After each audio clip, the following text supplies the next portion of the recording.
আসসালামু আলাইকুম। লার্নিং হৃদয়ের পক্ষ থেকে আমি মোহাম্মদ মুরসালিন হৃদয় আছি আপনাদের সাথে। আজকে কথা বলবো মাইক্রোসফট এক্সেলে সাম বিষয়ক দুটি অ্যাডভান্স অপশন নিয়ে। আমরা জানি এমএস এক্সেলে যদি সংখ্যা এবং টেক্সট যুক্ত থাকে তবে আমরা এমএস এক্সেলে যোগ করতে পারি না।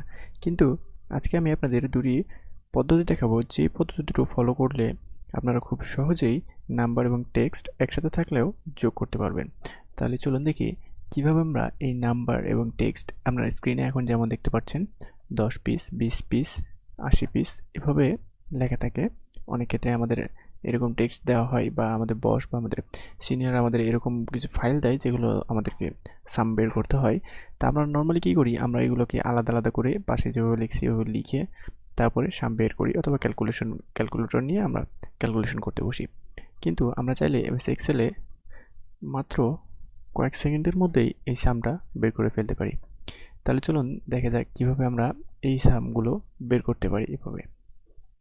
প্রথমে কথা বলি, যদি আমাদেরকে একটি নতুন ফাইল দেওয়া হয় এবং কিছু সংখ্যক ডাটা এন্ট্রি করে এই ধরনের সাম করতে বলা হয়, সেক্ষেত্রে আমরা যেভাবে করতে পারি, এক্ষেত্রে আমরা ফার্স্ট অফ অল যেভাবে করতে পারি, আমরা যদি এরকম একটা আমাদেরকে কিছু ডাটা দেওয়া হয় যেখানে আমাদের 10 পিস বা 10 টাকা, 20 টাকা বা 10 ব্যাগ এই ধরনের যেসব স্যাম্পলগুলো থাকে পরবর্তীতে লেখার জন্য, সেগুলো যদি লিখে তারপরে যোগ করতে বলে, সেক্ষেত্রে আমরা যেভাবে করতে পারি, যেমন আমি যদি এখানে লিখি 10 পিস, 20 পিস, এরপরে যদি যোগ দেই আমাদের কিন্তু এই দুটা যোগ হবে না, জিরো আসছে। এক্ষেত্রে আমরা যেভাবে লিখতে পারি সেটা হচ্ছে, আমরা সিম্পলি এখানে আগে সেল ফরম্যাটিং করব। সেল ফরম্যাটিং করার জন্য আমরা জাস্ট যেই সেলটা ফরম্যাটিং করতে চাই সেটার উপর রাইট বাটন ক্লিক করব। সব নিচে আমরা একটু উপরে উঠলেই পাবো format sell option. Format sell অপশনে ক্লিক করলে এরকম একটা পপ আপ ডায়লগ বক্স আমাদের সামনে খুলবে। এখান থেকে আমরা জাস্ট সব নিচে যেই কাস্টম অপশন রয়েছে, কাস্টম অপশনে ক্লিক করব। কাস্টম অপশনে ক্লিক করার পরে এখানে জেনারেল অবস্থায় থাকে, এটাকে আমরা জেনারেলটা কেটে দেবো। জেনারেল কেটে দিয়ে আমরা এখানে একটা কাস্টম ভ্যালু বসাবো। আমরা যেহেতু প্রথমে আমাদের ভ্যালুটা চাই, অর্থাৎ প্রথমে সংখ্যাটা থাকবে, সেই সংখ্যার পরে আমরা পিস, টাকা বা যেই লিখতে চাই সেটা লিখব। তো প্রথমে আমরা ভ্যালুর জন্য হ্যাশ দেব। আমরা জাস্ট হ্যাশ দিচ্ছি। হ্যাশ দেওয়ার পরে যেহেতু আমাদের যেই নাম্বারটা থাকবে, নাম্বারের পরে একটা স্পেস থাকবে, তারপরে আমাদের টাকাটা থাকবে, সেহেতু আমরা এখানে একটা স্পেস দিয়ে নিচ্ছি। স্পেস দেওয়ার পরে আমরা এখানে একটা ডাবল ইনভার্টেড কমা দেব। ডাবল ইনভার্টেড কমা দেওয়ার পরে আমরা যেই পিস বা টাকা যেটা লিখতে চাই না কেন সেটা লিখবো। আমি এখানে টাকা লিখছি, জাস্ট টাকা। এরপরে আবার ডাবল ইনভার্টেড কমা দিয়ে এটা ক্লোজ করব। তারপরে জাস্ট সিম্পলি এন্টার ক্লিক করব। দেখুন এখানে যদি আমি এখন 10 লিখি, এন্টার দিই, দেখুন 10 টাকা হয়ে যাচ্ছে। এই সেলটা যদি আমি এখন কেটে দেই, আবার যদি 10 লিখি, দেখুন চলে আসছে।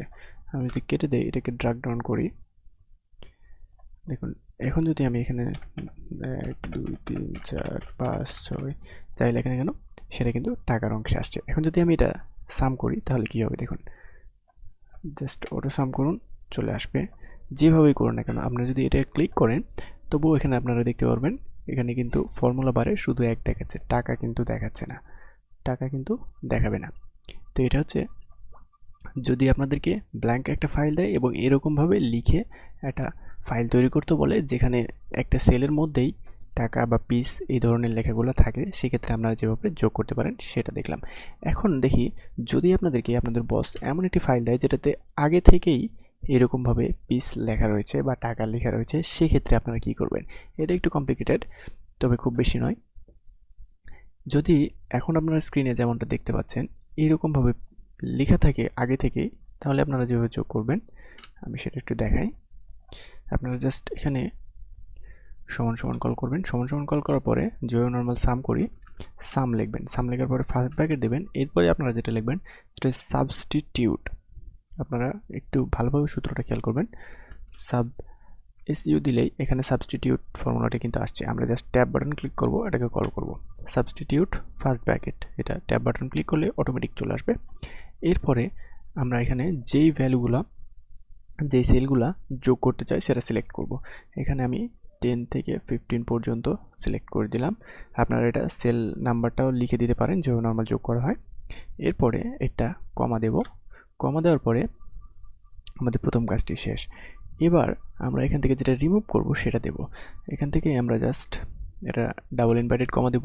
এরপরে আমাদের এখানে রয়েছে পিস, তো এখানে আমরা পিসেসটা ডিলিট করে দিই, পিসিএস লিখলাম। এরপরে পিসিএস লেখার পরে আমরা এখানে আবার ডাবল ইনভার্টেড কমা দেব, তারপরে একটা কমা দেব, এরপরে আবার দুইটা ডাবল ইনভার্টেড কমা দেব।